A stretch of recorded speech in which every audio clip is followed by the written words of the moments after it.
Sahana Sahano Bhunaktu Sahaviryam Karavahai Tejasvinavadhitamastu ma Vidvishavahai. Om Shanti Shanti Shanti. Om Purnamada Purnamidam Purnat Purnamudachyate Purnasya Purnamadaya Purnamevavashishyate. Om Shanti Shanti Shanti. Shruti Smriti Purananam Alayam Karunalayam Namami Bhagavatpadam Shankaram Loka Shankaram Shankaram Shankaracharyam Yamam Sutra Bhashya Krutau Vande Bhagavantau Punah Punah Ishvaro Gururatmedi Murti Bheda Vibhagine Vyomavadyapta Dehaya Dakshinamurtaye Namaha.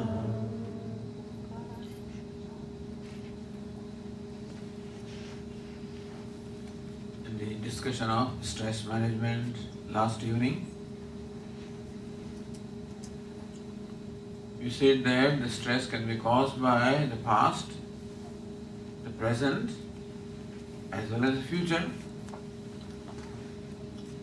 We discussed the stress which can possibly be caused by our past experiences which have left impressions on our mind. And we carry from the past hurts and guilts. Hurts, a hurt occurs when, in my perception, I have been treated in an unfair manner, in an unjust manner, in an improper manner. Meaning that when I feel that somebody has treated me improperly, disrespectfully, that is when my feelings are hurt. Very often my ego is hurt. And in the past, we had to go through so many experiences where our ego may have been hurt, our feelings may have been hurt. As a child, we were not strong, we were rather weak, surrounded by people who were much stronger than us. It's quite possible that we were treated in a manner which, in my or child's perception, was not disrespectful of me. Because in many situations we are helpless. We have to swallow things. Sometimes an insult, sometimes a disrespect. We cannot retaliate under all conditions, and we have to swallow things. And all this leaves in my mind an impression of hurt. And so the past lingers on in the present in the form of the impressions of hurt which I may have accumulated over my past experiences. Other thing is what is called guilt. When I may have behaved and acted in a manner which was not proper, when I may have caused hurt to somebody, I may have insulted somebody, I may have acted with disrespect towards somebody, then I feel later on, I regret that action. I feel bad. I feel that I have done something which was not proper, which was not right for me. And very often when we act as impelled by, let us say, the impulse of anger, we say things, we do things, for which at that time our anger is what makes us do endeavor at that time. Our knowledge, our culture, our wisdom, etc. is not available to us. And later on, I regret for what I did, for what I said. That's his guilt. So hurts and guilt is what we carry from the past. We said that we have to deal with this, we have to treat them. These wounds have to be healed. Then only we can go ahead with the future. Then only we can live peacefully in the present or effectively in the present if these wounds of hurt and guilt have been healed. How do you heal this hurt? We said by this weapon of kshama, of forgiveness. Because hurt creates in my mind resentment towards a person who had caused me hurt, anger towards that person. And anger or resentment can be overcome when we deliberately show the attitude of kshama or forgiveness.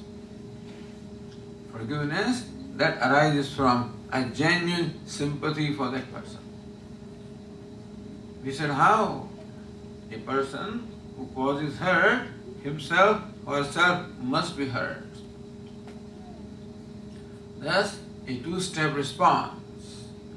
One-step response would be to retaliate anger with anger. A two-step response would be to see the person behind the behavior. The behavior of that person was hurtful, but the person behind the behavior is a hurt person, a helpless person, acting out of some pain,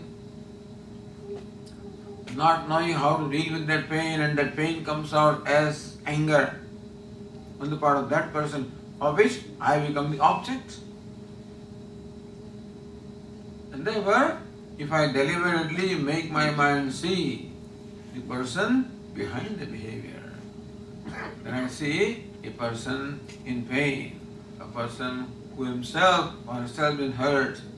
When I make my mind see that, a sympathy arises in me, and it becomes possible for me to display a genuine forgiveness. As you say, if our resentment or anger is deep, one such exercise will not go too long. We will do this again and again and again.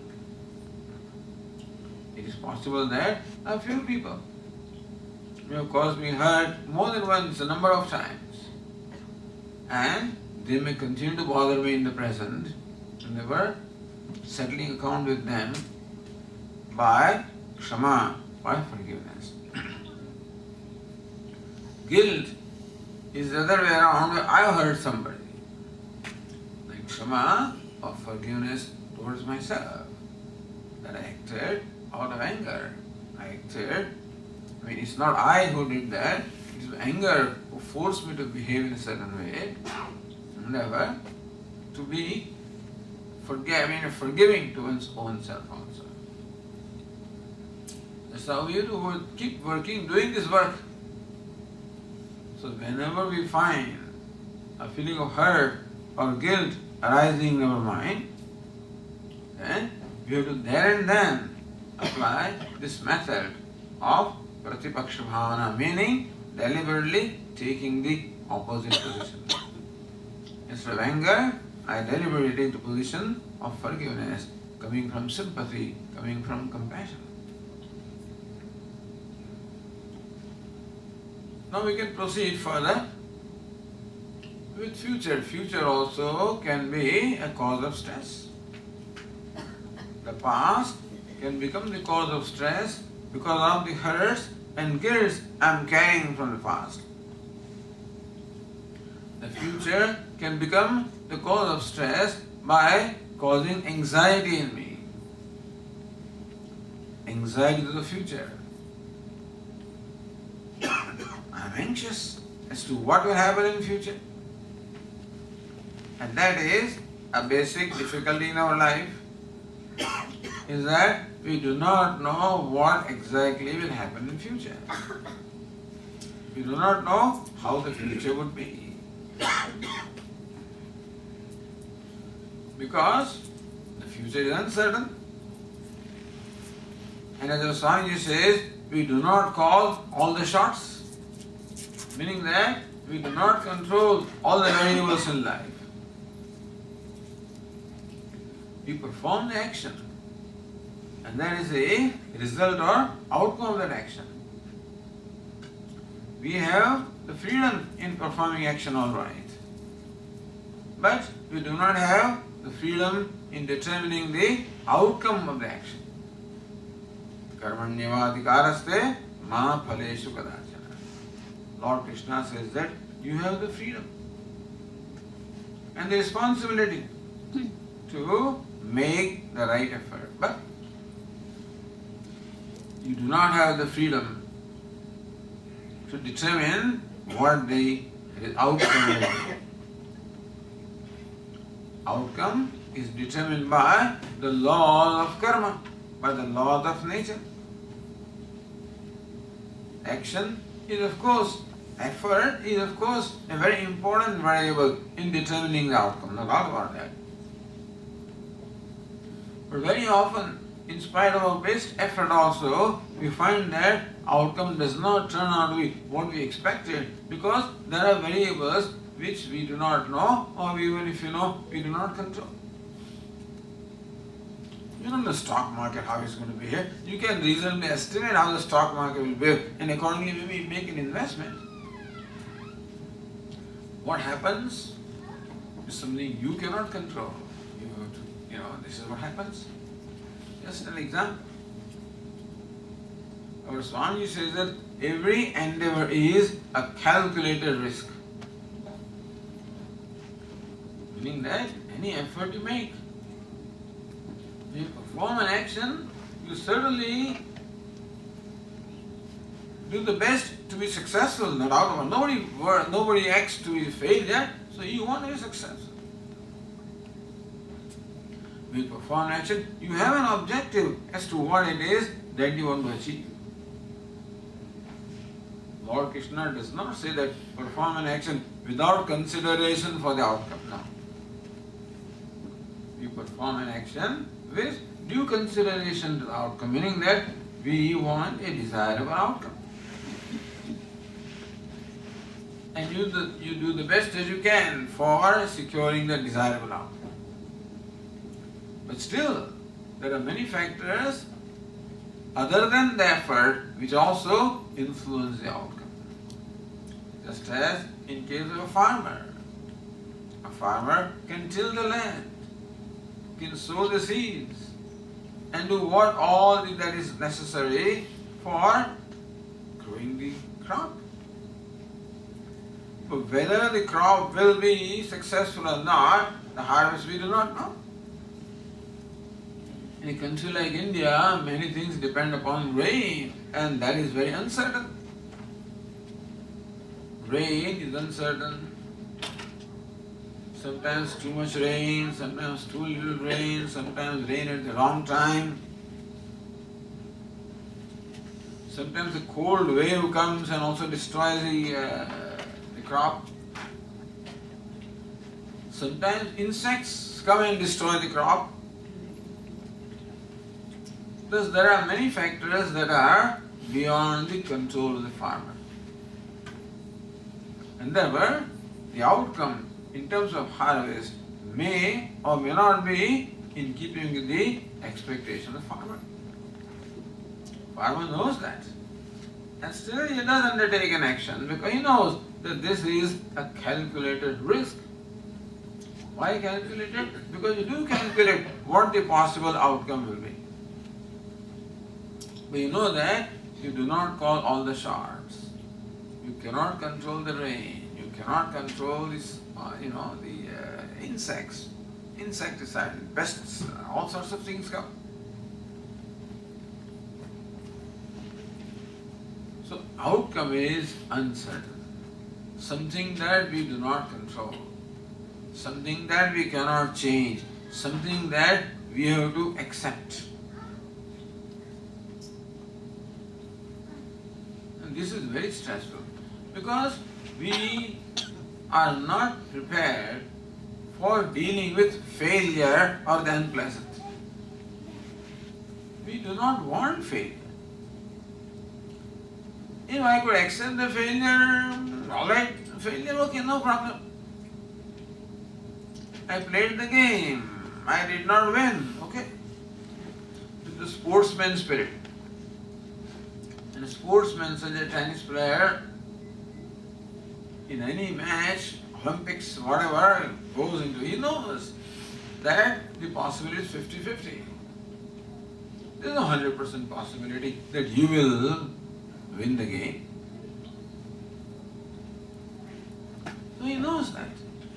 And therefore, when he loses, he is able to deal with it because he knows, because he has been playing for years and years, he knows. It's called sportsman spirit. Being prepared for failure. Not working for failure, understand? Working for success. But being prepared for the possible outcome of failure. So Swamiji says, when you undertake any endeavor, when you undertake any action, ask yourself, are you ready for failure? What will happen to you if the outcome is not what you expect? What will happen? Will you be devastated? Or will you be able to handle that? So preparedness for an outcome which may or may not be favorable to you. Outcome can be a failure. Outcome can be painful. You are not generally prepared because there is a general tendency to avoid pain. As it happened in Bhagavad Gita. Arjuna is in the battlefield. In front of him is this dude performing action where he is supposed to fight this battle.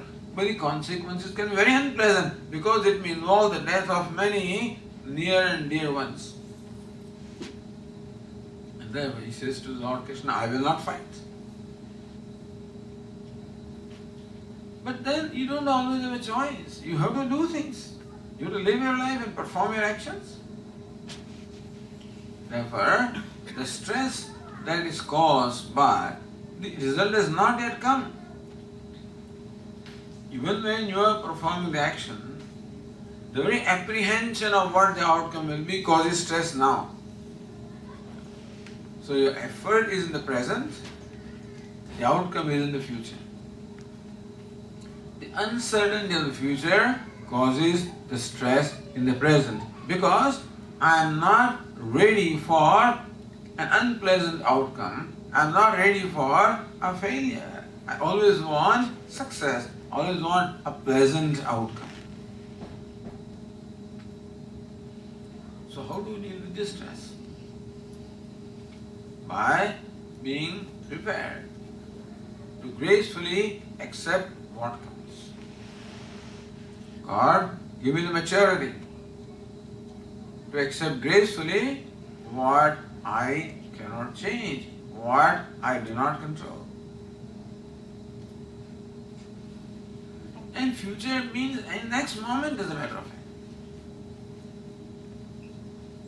The situation that we confront, what is that situation? Yesterday we talked about this law of karma, which is the law of cause and effect. Whatever happens must have a reason. Nothing can happen without a reason.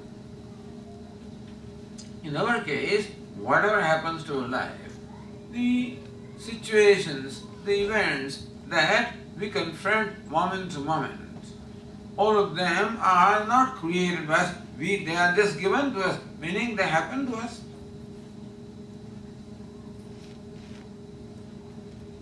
And why do they happen? We don't know. Except that we can say that there must be a reason. That reason is called karma, meaning that there must be some action I must have done in the past, or a series of actions I may have done in the past which may have caused the present. The present is the outcome of the past. And future is the outcome of the present. So some people feel this belief in law of karma has made these people in India and those all fatalists. Yeah. That's what they. That's not so. Law of karma is simply law of cause and effect. As you sow, so you reap. That's all it says. The reaction is equal and opposite to action. It's not a matter of belief, it's a matter of understanding. Whether you like it or not, that's what it is. And also, whether we like it or not, it's a fact that we do not call all the shots, and therefore there is no such thing as total possibility, 100% probability. Even the science all tells that you cannot predict anything with 100% probability. There is no such thing. So what will you do about future? The readiness to accept gracefully whatever comes.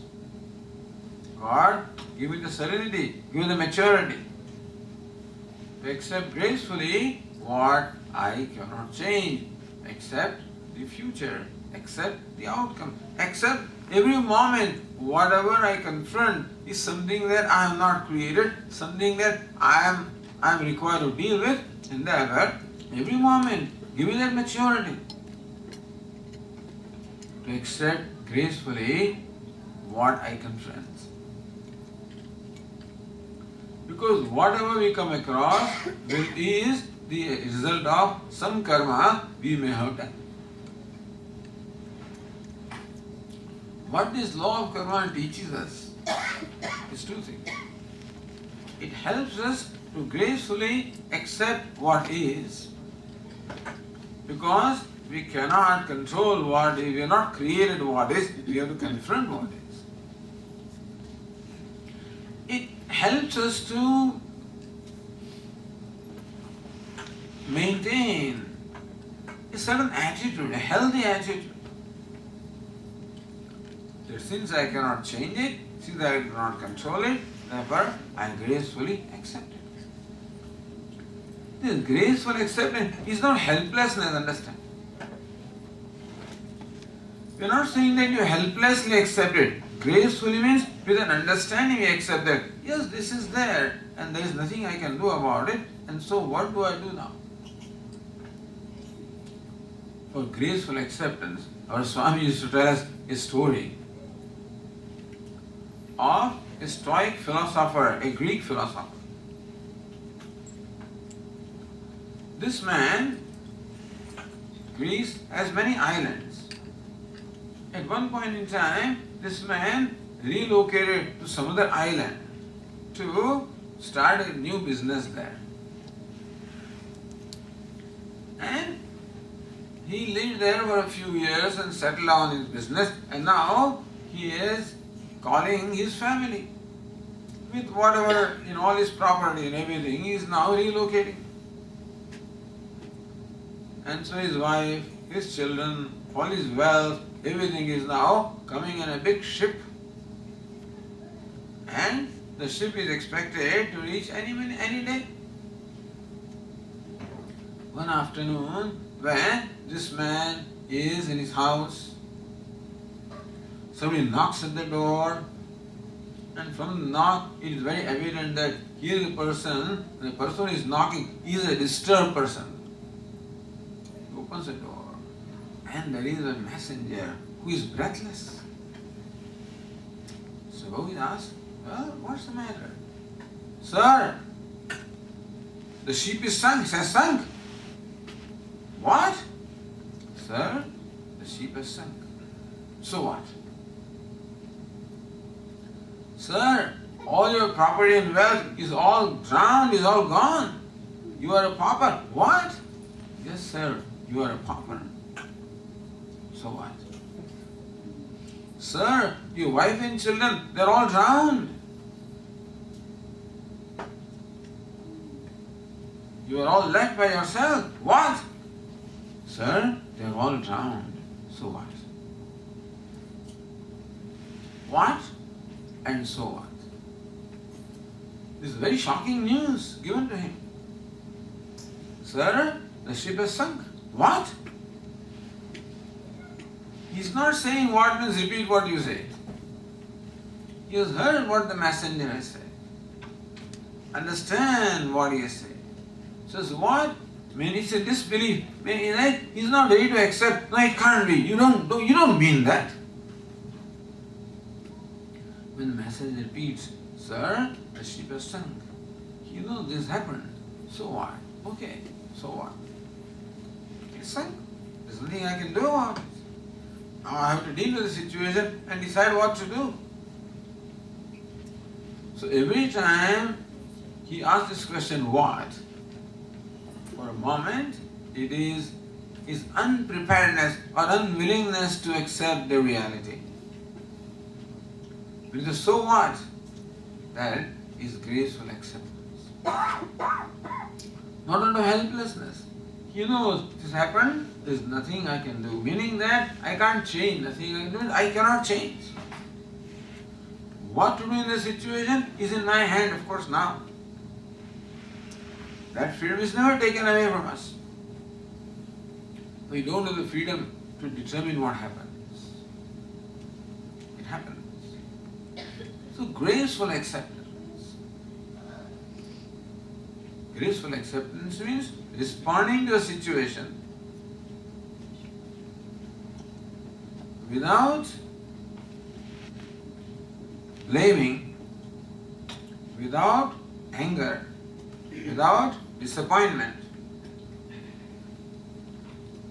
Usually, when something unpleasant happens, we first of all are not willing to accept that reality. There is sometimes a denial of what is there. No, it can't be. I don't believe. Swami, I don't think that it still happened. I don't believe that. Very often, this is the denial.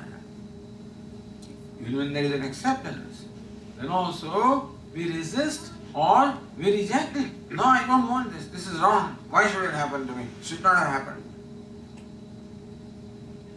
So resistance, rejection, or blaming. This is responsible, that is responsible, I am responsible. Blame somebody else or blame your own self. So these are the usual responses that emerge from people. This is not accepting the situation. This is reacting to the situation. What is graceful acceptance? Is not helplessly, but with a mature mind, recognizing the fact that here is something that I cannot change. It is no doubt very painful. We ask this question, why me, when something painful happens to us, naturally. When something pleasant happens, nobody says, why me? Because of course that is expected to happen, or that, but when something painful happens, why me? Meaning that I feel that I've been treated in an unfair manner. This is not fair to me. No, this is our judgment. This is not right. This is not fair. No, these are our judgments. Well, whether we say it is fair or unfair, there's nothing, it is not going to change.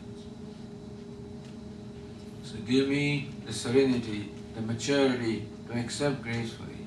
Okay, means without reaction, without resisting, without rejecting, without disappointment, without frustration, with objectivity.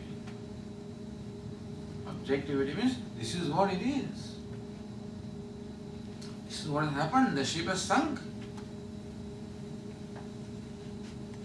And no point in blaming somebody. No point in rejecting that. No point in being frustrated. No point in being, because if any of those reactions could change the situation, well, certainly it is all right. But none of those reactions will change the situation. Then should I become helpless? Not helplessly also. No helplessness, no rejection, no reaction. Tough job.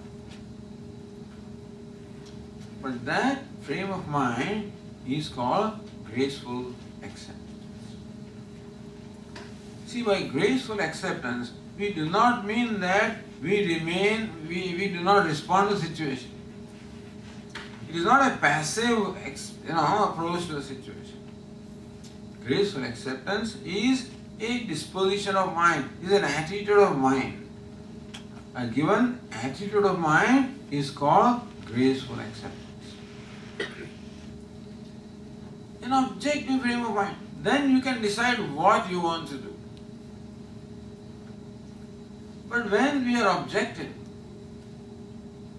when we gracefully accept the situation, then only we are in the frame of mind to do what the situation calls for. A situation like that calls for a very mature response from me. At that time, if I react to that, my response is not going to be appropriate. And so, when the getting gets tough, the tough get tough or something like that, This is JFK's father, what was his name? He used to say this. Joseph. We have to work, it doesn't happen right away. We are human beings, we have our own limitations. And what I say, what that philosopher did is not at all easy to do. In what and so what, in his case it took few seconds.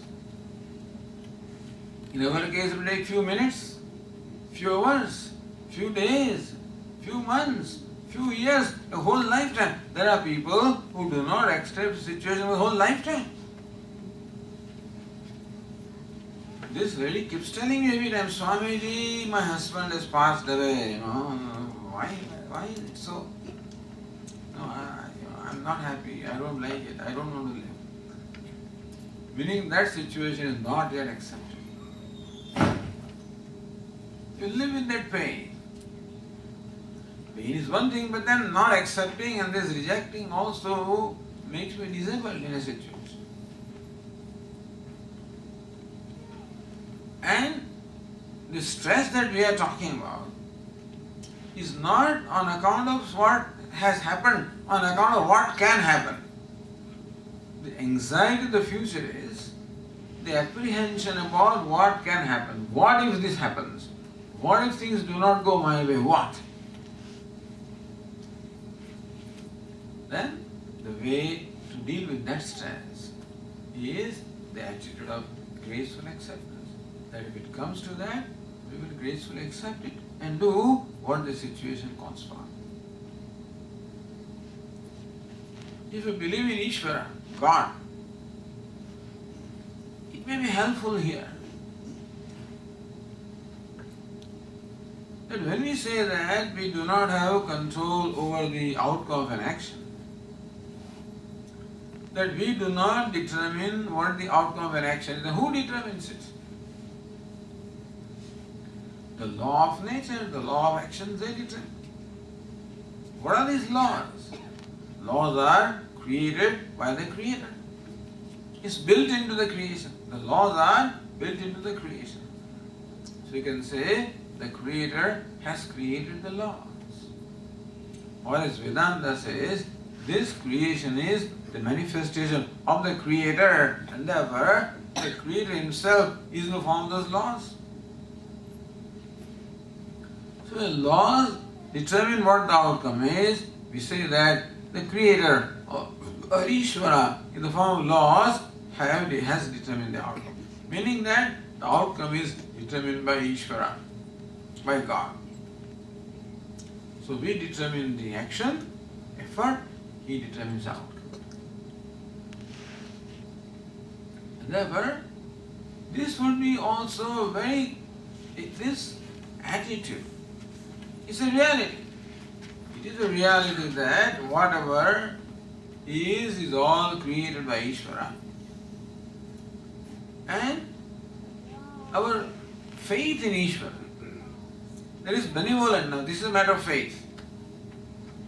That Ishvara or God is not a punishing God. He is not an angry God. Swamiji, am I being punished for what I did in the past? Our answer is no. Ishvara does not punish. Why should he punish? Who will punish? When I punish somebody, under what conditions will I punish somebody? When I have my own likes and dislikes. When things do not happen as I want, then I will punish. But Ishvara has no likes and dislikes. He is limitless, infinite, he is complete, he is whole, he is full. There is no lack or want in Ishvara. That is called Ishvara, Purnamada, Purnamidam. He is Purna, he is whole and complete. That's the reality of life. What Ishvara means is that is the fundamental reality of life. Whatever we see around is all incomplete, is all limited. But Vedanta teaches us that the reality or the truth of this limited creation is limitlessness. Urdhvamulam adashaka. The universe has its root in something which is limited, limitless. And so wholeness, completeness, limitless, that is God, that is the reality of life. So whatever happens is really the manifestation of that wholeness. Alright, if we have this trust, an implicit trust in Ishvara that He is benevolent, that He is my well-wisher, that whatever He does, there is something good in it for me. I don't know what it is. I don't see what good that is.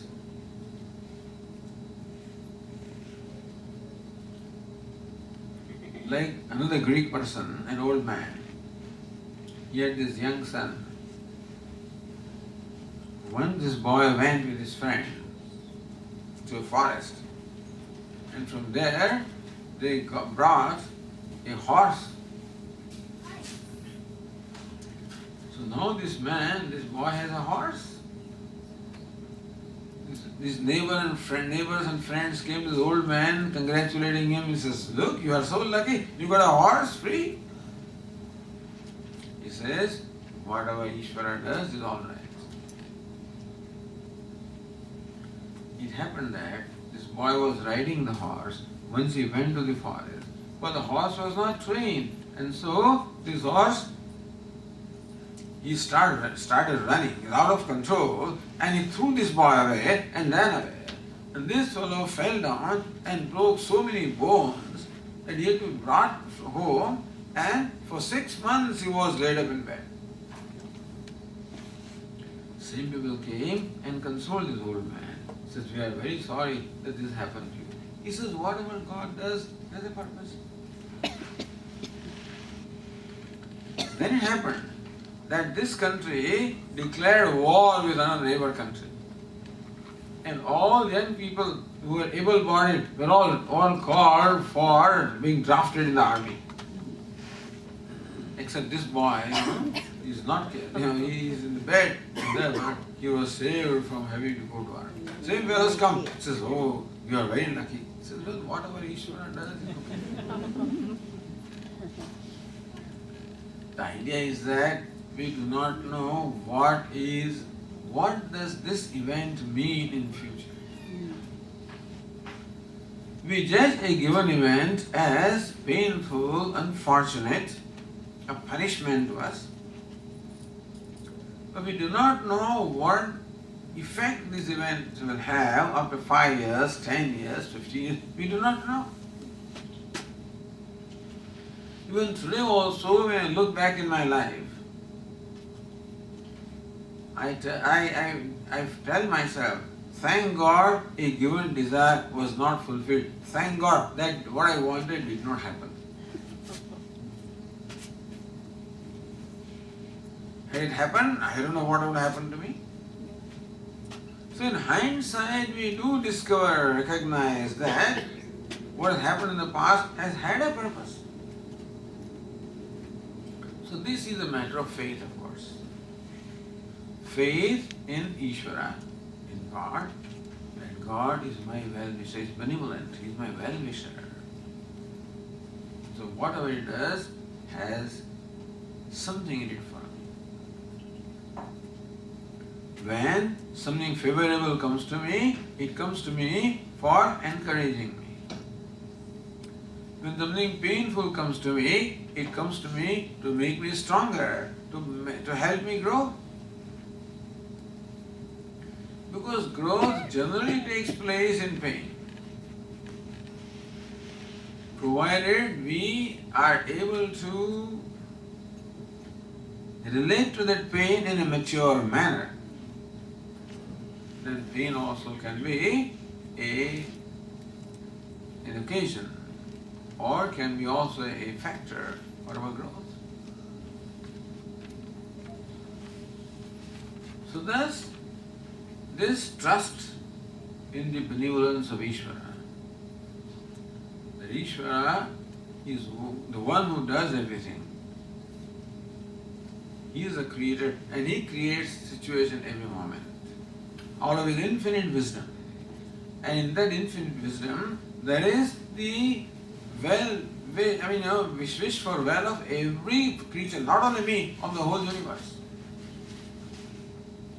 Because if we look at the creation, we can see how Ishvara is the well-wisher of all the creatures. He has created this universe in such a manner that there is provision for all living beings to fulfill what they need.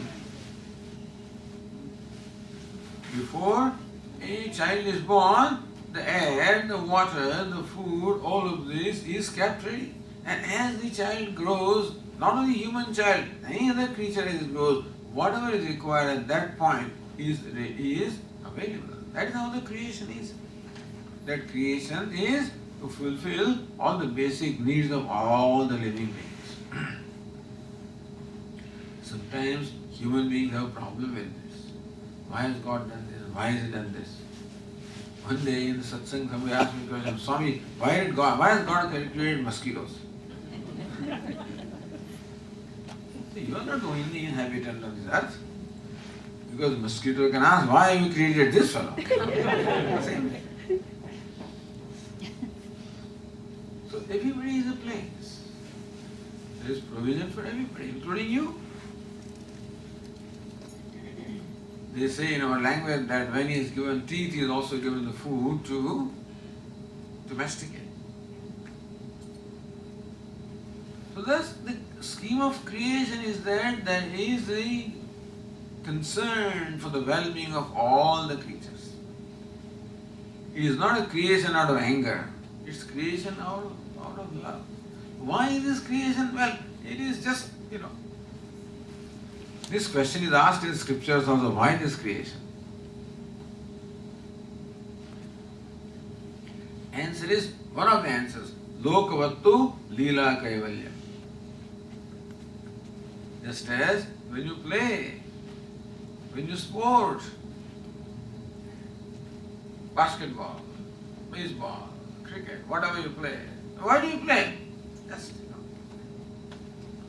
why is there only 9 players in a baseball in a team? Why not 11? Why not 12? Why not 8? Why the distance in the base is only this much and not more or less, etc., etc., is there. That's how it is. Meaning that there are not always answers to the question why. You take it as it is, and you will find out for yourself why, or the question why itself will go away. So thus, graceful acceptance of what can possibly happen. With a faith or trust in the benevolence of Ishvara, in the fairness, yesterday we said, in the fairness of the scheme of the things. At the root of creation, there is fairness, there is justice. Then why fairness becomes a value for us. They teach us as one of the values, fairness is a value that we are supposed to practice. We are fair to others. We should be just to others. If creation was based on unfairness, and fairness would not have been a value, unfairness would have been a value, you understand? So a basic trust in the fairness. And so I do not feel that I am victimized. Very often people feel they are victimized by the Creator. I have been chosen to suffer. No victimization. Not on the part of the Creator. Because He has no agenda. Our growth is only agenda that Ishvara has. And therefore, whatever happens. We do not understand why things happen. That I appreciate. Our mind asks question why and we have no answer. Because to answer the question why, we should be omniscient. All knowing, you should know all the factors, then only you can answer the question why. We don't know that. We are very limited in knowledge, we will never be able to understand why. It's a matter of faith or trust that whatever has happened, there is basic fairness, benevolence in that. That enables us to accept what happens, painful situation also gracefully. Thus, to deal with the stress caused by the anxiety of the future, apprehension about the future, can be dealt with by this attitude of graceful acceptance, preparedness for what can happen. I am ready. I do not want pain. I do not want failure. If it comes, there is also a reality of life. But Swami says, unpleasantness also is a reality of life. We have to teach our children that unpleasantness also is a reality of life. Failure also is a reality of life. Pain also is a reality of life. So why has Bhagavan Ishvara created pain? Would it not be nice if there was no pain at all? I don't know. But pain also has a very important role to play. A pain in my back, suppose. Pain in the knee. If I did not feel the pain, imagine that my knees are already hurt. All the ligaments are, broken or worn out or whatever it is, and this thing needs a repair. But there is no pain. Then I do not know there is something wrong. I would never repair it. So pain in the body is meant to draw my attention to something that needs to be done. Pain is to draw my attention that I am violating something. That I know what my stomach is, but when it comes to food, I just can't control. So you have late dinner at 10:30, 11 o'clock. Somebody's taken you to a restaurant. And these North Indians like South Indian food. South Indians may like North Indian food. So there is sambar, and there is idli, and there is dosa, and there is this and that, and they have turmeric, all kinds of stuff they put in sambar. And it's delicious, all right, but may not go well with my stomach. I wake up at 4 o'clock in the morning with stomach pain because all that sambar has now created so much acidity. Suppose that pain did not happen. The acidity happens, but the pain does not happen. Then what? Then my stomach will be destroyed. That acid will destroy it.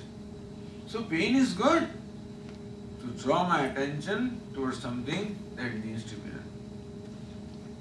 We wish there is no pain, but there is no life without pain.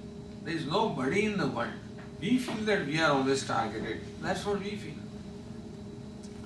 But somehow Ishvara has kept enough amount of pain for everybody, so that we do not get attached to this.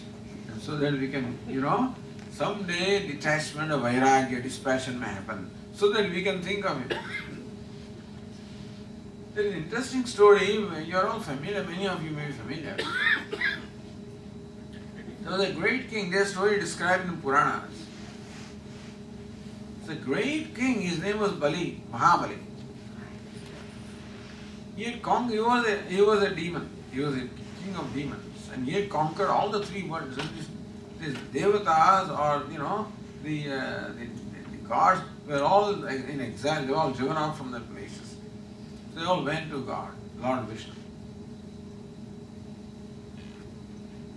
Devatas, their mother went to him. She says, what has happened to my sons? Please do something. Okay. So then he prescribed that you do such and such thing, this kind of vrata or this kind of penance you do. And she performed that penance, and the Lord promised him that I will be born as your son. So Lord is born as son of Aditi. His name is Vamana. And he goes to the court of the Bali, that Mahabali, the king of the demons, is performing a very elaborate ritual, fire ritual, lasting over a number of days. And this Vamana, the incarnation of Lord Vishnu, he goes there.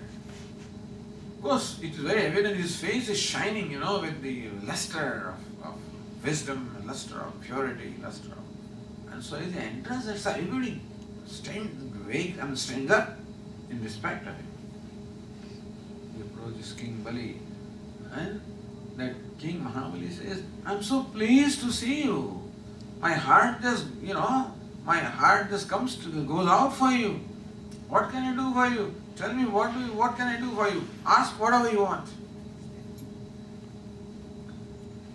So this Vamana means a dwarf.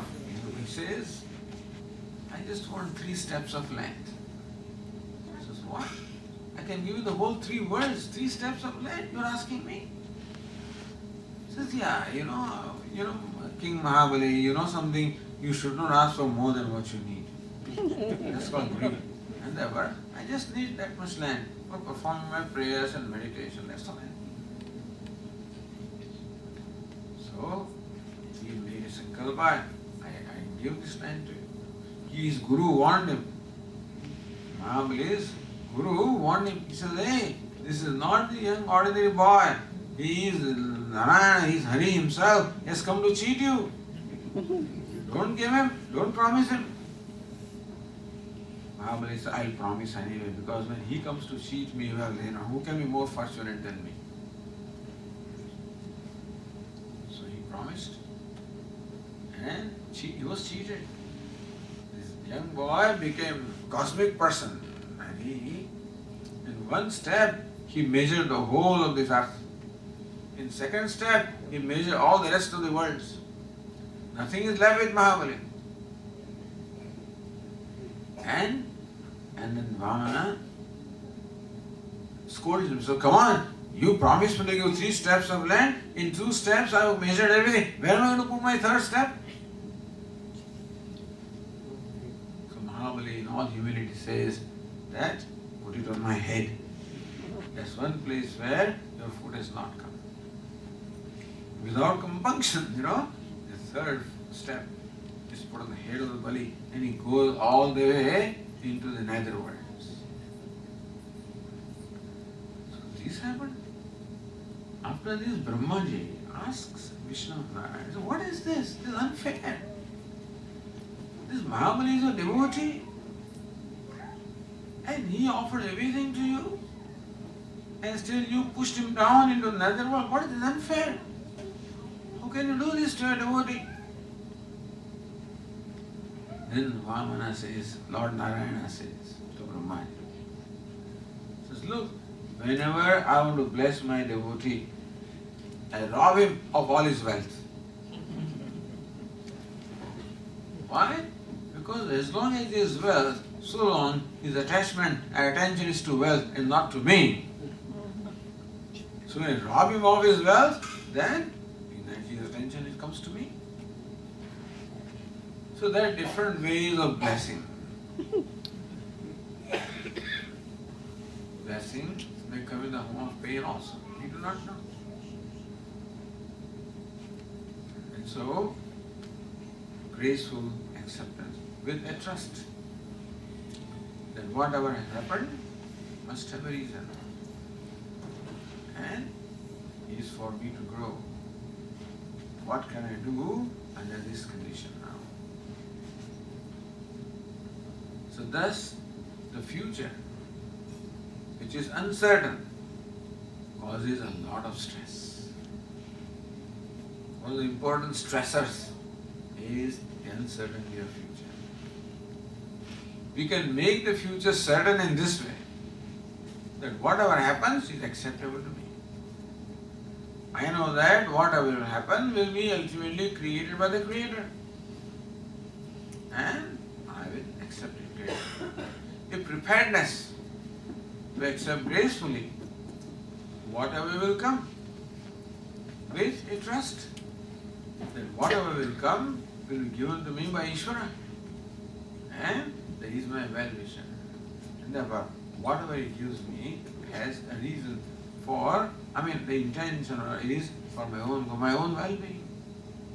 In which way will it be well? I don't know, I'll discover. But with that trust, the preparedness for a graceful acceptance will relieve me from the anxiety about the future. Because future is not uncertain now, future is certain. What is certain? Not what will happen is certain, but the reason for why it will happen. For my well-being, that is certain. So thus, the stress arising from anxieties of the future. The past causes stress by way of hurt and guilt. The future causes stress by way of anxieties. The present causes stress, of course, by way of challenges, by way of demands. The present places upon me various demands. It places before me various challenges. That is stressful. If I get all easy things to do, no problem at all. But when you are studying, we were told, look, if you want to do PhD, all easy things are done. If you want to do research, it is going to be complicated. Only easy things are already done by the people in the past. And therefore, the life presents before us the challenges. Then comes the second sentence of the prayer. Give me the courage to change what I can. So outcome I cannot change, but the effort I can change. The action is in my hand, I can change. Thus in every situation there are two things. Something that I can change, I can control, and something that I cannot control. The effort I can control, the outcome I cannot control. So with reference to what I cannot control, the attitude of graceful acceptance. With reference to what I can control, the attitude of doing what is right. A commitment to do what is right. Briefly, we have choices. What I like to do in a given situation, what I like to do, and what is right to do. What I like to do is one thing. On the dining table, what I like to eat is one thing. What is right to eat may be a different thing. Because generally what I like is no good for me. And that's how things are in life also. Very often, what is right may not be what I like. In that case, a commitment to do what is right, whether I like it or not. What is right, Swami? Well, every situation calls for playing a role. I play different roles in different situations. Sometimes a teacher, sometimes a student, sometimes a father, sometimes a son, sometimes a mother, sometimes a wife, sometimes a daughter, sometimes a grandmother. sometimes a professional, sometimes a manager, a CEO, whatever. Thus from morning to evening, we pass through a variety of situations. You have to live life. And when you live life, you pass through different situations. And every situation requires me to play a role. And so, what is my commitment? My commitment is to play the role as best as I can. To do what is appropriate, what is right in that role. What is in keeping with my dignity. That mother has a dignity. Father has a dignity. Teacher has a dignity. You cannot do something that is not in keeping with their dignity. As we were studying in school in a town in India, children have a lot of great respect for the teachers. Teacher, when you see him, you're so happy. So once I had gone with my father to the vegetable market, just accompanying him. And you go to different shops, do your bargaining, and then you pick your... That's how things are, all the stalls are there. Just this piece of cabbage, this piece of cauliflower, this piece of this piece of eggplant, etc. And then he weighs it and then you pay it. So my father was doing that, I was looking around. I said, I told my father, hey father, my teacher. I saw my teacher also had come for shopping. So I was watching my teacher. You know what I found? After the shopkeeper gave him the vegetable, I saw my teacher quietly sneaking one little piece of cabbage and putting in his bag. I was shocked. What? My teacher does this? There are expectations of you. And we have to meet with those expectations. Because every role has dignity. Every role has an expectation of what is the right or proper thing to do. I mean, when you become a parent, suppose, it's a big role, very demanding role. To raise a child is around 24/7 job. Really speaking, 24 hours also not enough. But poor woman, she's mother, but she's a woman also. So she loves her child, no doubt about it, but still, she sometimes needs to go to movies, she likes to go to a restaurant. She has other needs also. And in fulfilling those needs, very often this child becomes an obstacle. You want to go to a movie, and he won't even come with you, then he won't let you see the movie, because maybe see it also, so you do. Now, what do you do? There's nobody at home also to take care of him. So what mothers used to do? They deliberately do not let the child sleep in the afternoon. So the child will sleep in the evening when they go for a movie. Things like manipulation, So very often we manipulate things. And believe that children do not know, they understand everything. These little ones, in their own way they understand. Then we make promises and sometimes don't fulfill them, we will forget it, They don't forget. Dad promised to get that toy for me, he did not bring. Dad promised that he will take me to a certain place, he did not take me. Dad promised that he will come home in the evening, he did not come, he had gone out of town, I'll be back, Otherwise child would want to go with him. So what do you say? No, I'll be back in a short time. He doesn't come back. Like when the uncle is visiting home, the children always got along very well with uncles. Because they take them out, they take them on the scooter, take them for shopping, and so he loves his uncle. But time comes and uncle has to go back and return. If he says, I'm going, he says, I want to come with you.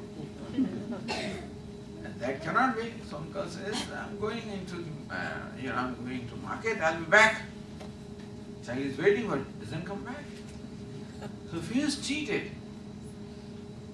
So that's for our own convenience, for our own agenda. Sometimes we cheat them, we manipulate them. That's all we do. I guess all this is called practical way of doing it. But then, children, they note all of this. And if the parents have not been truthful, not been honest, children make notes of that. In course of time, the parent loses the respect of the child. Once, a family was visiting me in the toilet, woman was talking to me and telling me suddenly, and all of a sudden said, Mom, you're lying, in front of everybody. It was very embarrassing. It is not easy to play any role, but these are very difficult roles. Being a spouse is a very difficult role. Being a parent is a very demanding role. And you should think 100 times before entering into a role. People just plunge into the thing. And then they discover what it means, what you landed into. Anyway, whatever it is. But then, it is said, a commitment to the basic values of life. This is how the stress is coming from doing what is right. Because very often what is right is not what I like. What I like may be different from what is right. Sometimes what is right also is what you like, then you are lucky. This man was suffering from diabetes. The test revealed that now he has diabetes. So the Ayurvedic physician said to him, now this man so far loved bitter gourd. Somebody loved bitter gourd. Her wife did not like it. So she would never bring it. She would never cook bitter gourd. So bitter gourd, she said, no, it's not available, she would say. Or, no, today it was all, it was not fresh. And something will be there. But he would never get bitter gourd. But now, his blood test revealed that he had excess of sugar. And so the physician said, from tomorrow you must eat bitter gourd every day. What you like is what is right. Sometimes it happens when you like. But very often, what is right cannot be what we like. In that case, a commitment to do what is right, whether we like it or not. It is what we like causes stress. Whenever what we like is different from what is right, that causes stress. Because then to do what is right is painful to me. I have to let go what I like. I cannot do what is right unless I let go what I like, and letting go what I like is very painful. Because there is an attachment. It may be attachment, emotional attachment, egoistic attachment, whatever the attachment is, I have to let go. Meaning that the life requires us to keep on giving up attachment, and you have to hold on to that. We see our security and happiness in fulfilling attachments, but that is not the case actually. Attachments are binding, they are not releasing us. So Ishvara's scheme, God's scheme is what? To make us free from attachment. He deliberately creates situations for us when we are challenged. The challenge is this basically. Challenge is with reference to our attachments. Otherwise, I know that we have to do some difficult work, etc., etc. That's okay. Then also the problem is, will I fail or what, What will happen to me, that future? Or unwillingness to give up what I like. And so preparedness to let go what I like. Preparedness to let go my attachment. In recognition of the fact that giving up attachment, I always grow. That is called growth when we become free from attachments. doing what is right instead of what I like. If what is right is what I like, it will happen in course of time. You keep on doing what is right and right and right. In course of time, you will start liking it. As a Swami's story of again bitter gourd. No? Swami used to tell us this story. That in these many years ago, he did not like this Kannada. Bitter gourd he did not like. But his policy is very good. His policy is deal with unpleasant first, so that you are left with pleasant, later on. So dessert should come at the end. Don't eat dessert in the beginning. You leave it for the end. So similarly also, now on one occasion, Swami was giving talks for some 15 days, mornings and evening, New Delhi or someplace. And morning he used to go to Riksha, for lunch and dinner. He is invited. So first evening when he went for Riksha for his dinner, the hostess had prepared some 2-3 different vegetables. One of them was bitter gourd. So it is served in the plate. Swami's policy is deal with unpleasant first. So he finished that bitter gourd, thinking that all right, then you'll be left with somebody what like. But the hostess is very watchful. She says, "Oh, Swami has finished it first. Maybe he seems to like it." Without asking. And soon before Swami realized it, 3-4 helpings of bitter. He did not stop at that. He did not stop with that. Because next day is to go for lunch somewhere. That hostess will ask this hostess, what does he like? So this Swami loves bitter gourd. So before Swami reaches anywhere, the word has already reached that he likes bitter gourd. So that he is greeted with bitter gourd wherever he goes. Morning, evening for 15 days. Swami said, at the end he started liking it. So if you do what is right for long enough time, you will start liking it. Then you are lucky. What is right is what you like, you are lucky. It's for us to create that by deliberately doing what is right, whether we like it or not. In course of time, however long that course of time is, you start liking it. That's the hope.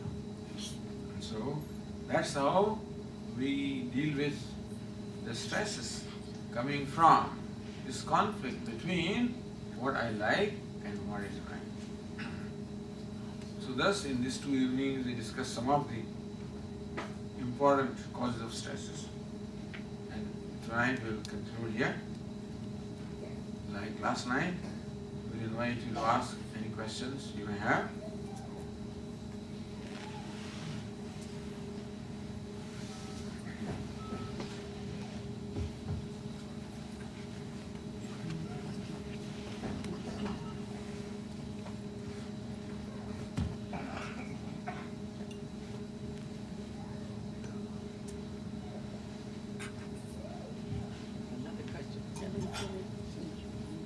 Swamiji,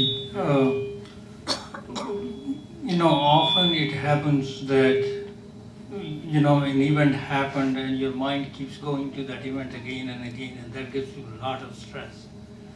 How do you pull your mind from that event, and go somewhere else, because that becomes very difficult to do. Correct. Our mind keeps on going back to that event again and again. Our mind keeps on going to something that we like and something that we dislike. Attachment and aversion is what we have in our mind.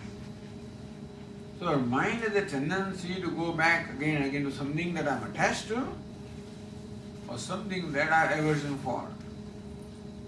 It's possible that mind may go back again and again to something that I do not like. It may go back to something that may be happening in future, or it may go back to what has already happened to me.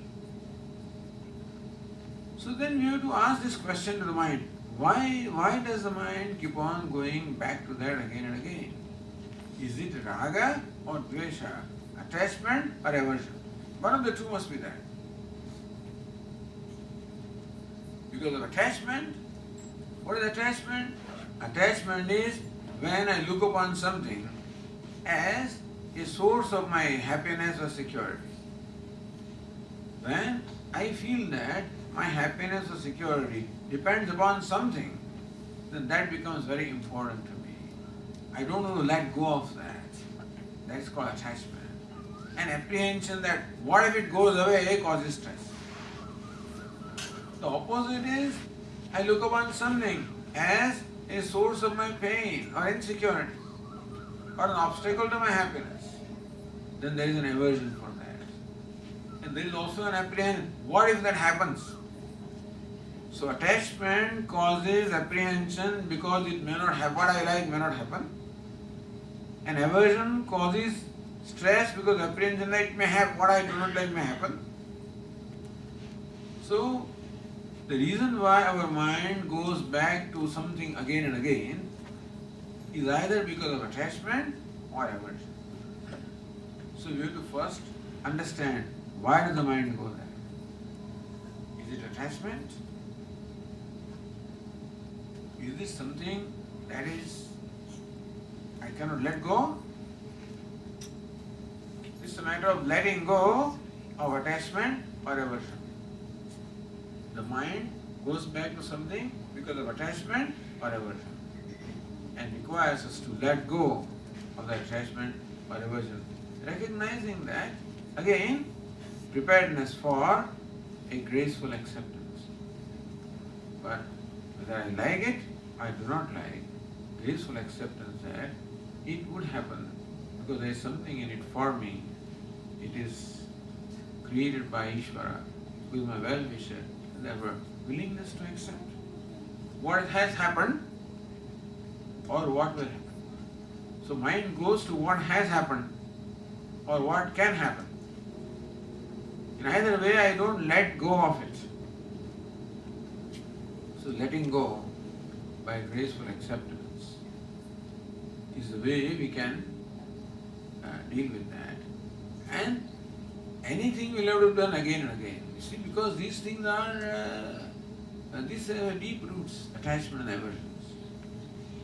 So just as a medicine has to be taken for a length of time, Ayurvedic medicine, for a length of time, depending upon the kind of disease, with its accompanying dietary regulations. So also, this letting go also will take its time.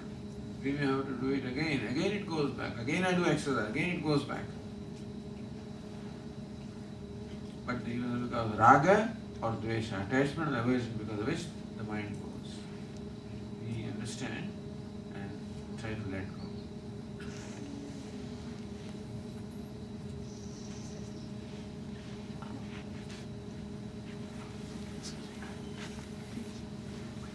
I mean, this may be a stupid question, but when you say graceful acceptance, is it like being patient and then you end up with hurt in the end, which is storing up inside? The kind of hurt you were talking about? Graceful acceptance is not accepting. Hurt happens when there is helplessness. A given situation or event causes hurt in me when I respond to it with helplessness. But graceful acceptance is not helplessness. It is preparedness for whichever way things may happen. As I said, if the sport and the athlete is ready for a situation that he may not win, then when that actually happens, you will know how to deal with it. If you are not prepared for it, you will be devastated. So graceful acceptance means being objective.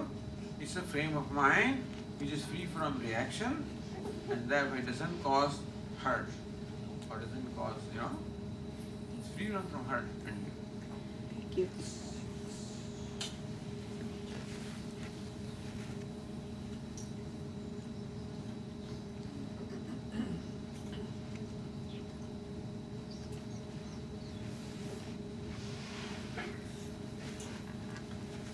Swamiji, you alluded to the difference between liking to do something and what is the right thing to do. My question is, how does one know what is indeed the right thing to do? Is it always just known, or one develops that understanding through some routine, etc.? Basically, the conflict comes when we have to follow a value. What is right to do is when I follow the basic values in that situation. Value of honesty, truthfulness, commitment, fairness. That's what is right to do, that's what we mean. If you do not understand what to do in a given situation, then you can always ask somebody who we think can explain to us, can enlighten us. It is possible that in a given situation we may not know, what kind of a response would be appropriate in terms of making it successful. Then we can always seek help in understanding. So what we mean by right is practicing a given value. They say what is appropriate for that role is what is expected out of me. That I'm a manager, I'm a salesman, I'm whatever in the professional field, whatever role I'm playing. What is my duty? My duty is the well-being of the organization for which I'm working, let us say, or well-being of the society to which I'm contributing. And therefore, for my personal visit, very often the personal agenda conflicts with the total agenda. Sometimes to avoid responsibility or blame in future, I may do things which may not be in the best interest of my organization, but may be in the best interest of me. So very often we sacrifice the larger good for the sake of our own personal security or personal good. So these kind of temptations are there, or insecurities are there, which is what often compels me to sacrifice the value. That's what we mean by what is right. But very technically what is right, well, a lot of help is available, or we can seek help. Technically what is right. Morally what is right, and technically what is right. Morally what is right, we know, which may not be always convenient. Technically what is right, if you do not know, we can seek help.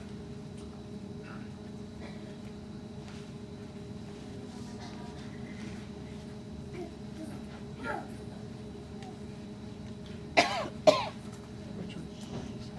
Oh, I don't know. No, for you. Oh, it's fine. Should I? Swamiji, I wanted to go back to the example of the man whose entire family was lost when the ship went down. He said, so what? So we know that most people would grieve. And so it would be very rare to be able to say, so what?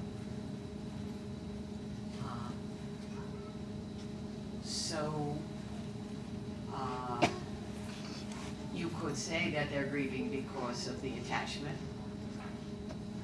but there's also a way in which that's uncontrollable,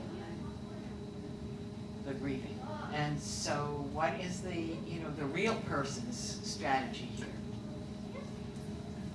Or a regular person's, ordinary person's strategy. Well, that means we have not accepted the situation gracefully, therefore the grief comes. Which will happen in most cases, let us say. When some loss is there in our life, when we do not object or accept that loss also is the reality of life, and therefore, okay, it has happened. I can't change. So what can I do in a given situation? And when that objective attitude is not there, then there is grief comes from a sense of loss. Grief comes from a sense of loss. And most people will feel that. And we have to go through grief. If grief comes to the life, recognize that that is a genuine thing. And therefore, not deny the grief. Nothing has happened. So not saying nothing has happened. If these words do not have really a content, weight, nothing has happened, then we know that something has happened. That I lost something. So there is a sense of loss and therefore there is a grief. Accept that. And process that grief. I mean, you have to go through that. It may take its own time before we are able to overcome that grief or grow out of that grief. So whatever our situation is, in case of that philosopher, there is no grief because he knows that there is nothing I can do, nothing nobody can do. He was able to accept that. But as I said, everybody is not there. So wherever we are. So that unpleasantness, pain, grief, these are the realities of life. And okay, I feel a sense of loss, I feel it. Just because Vedanta says you should not feel doesn't mean I don't feel. I feel it. So we respect ourselves. We respect our feelings. And whatever we think we can do. So therefore grieving also is in order in that sense. Pain also is in order. Is in order.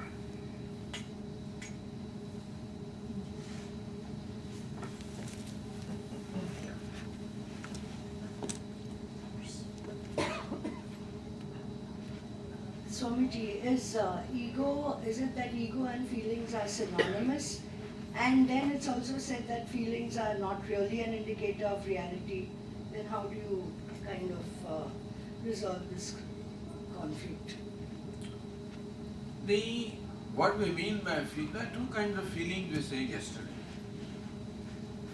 The feelings in terms of kindness or compassion, they are the real feelings, meaning that they represent our nature.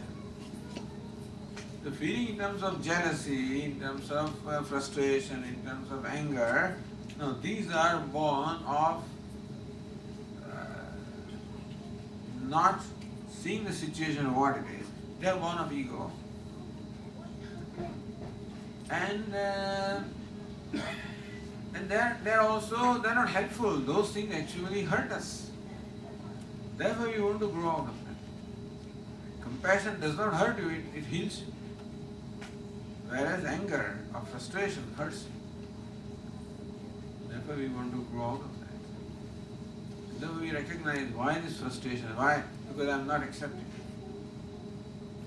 Because I want things differently. But it has happened. So then it is one way, on one hand is my limited intellect or mind which says this should have happened. On the other hand is the infinite wisdom which says this has happened. So I accept the judgment. You call it infinite wisdom, call it Ishvara. And if you trust that there is benevolence in that, then it will be somewhat easier to accept that judgment. And drop my demand as to how it should have been and accept what is. So it's a matter of letting go. Either you call it my emotions or my attachments. They want things in a certain way. But the reality is different. So it's a matter of letting go of my attachment or aversion. That is called graceful acceptance of reality. So graceful acceptance helps us grow. Because we have to let go of our attachment or aversion. And only there can be graceful acceptance.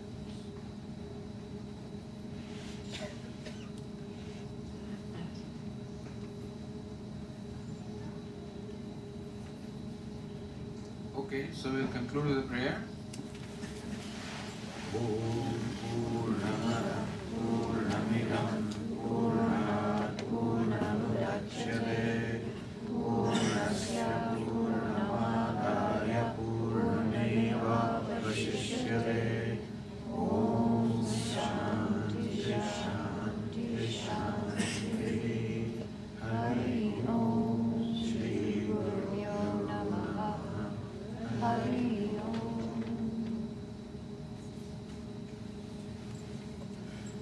This concludes the beautiful session I saw with you over the last 2 days. Please line up from this hour and receive the prasadam.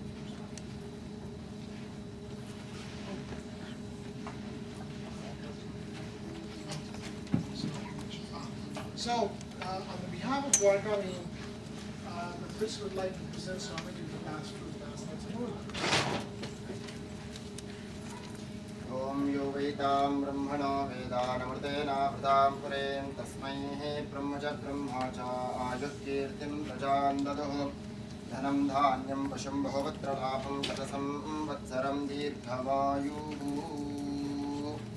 Shri Sainath anugraha kripa kadaksha siddhirastu.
One more announcement. Please, there is a prasadam in the kitchen, so please have a prasadam.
Got kidney stone. I had a kidney stone, a small one, a year or two ago. It was very short.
You know, he said he wasn't surprised. It's too painful. It's not consistent. No, I don't even know if it was painful. I'm just saying her enthusiasm is not consistent. I think there was some pain there. Really? There's a lot of pain. Oh, she is? Physical pain and emotional Oh, I pain. didn't know that. But, yeah, she had some physical pain, but there's some emotional pain too because the feeling is like a victim. She's done so much that it's overwhelming.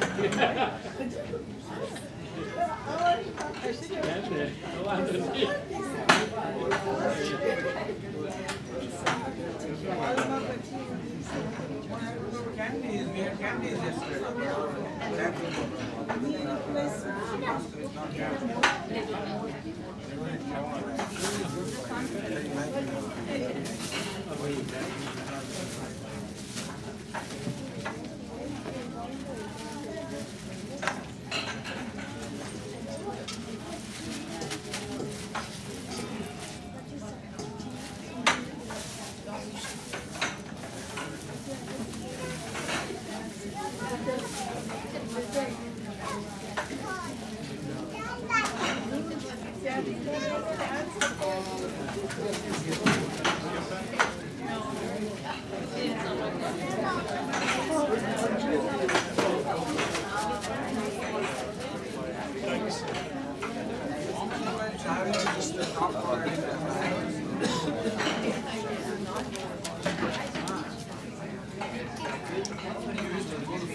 Hopefully we'll be okay.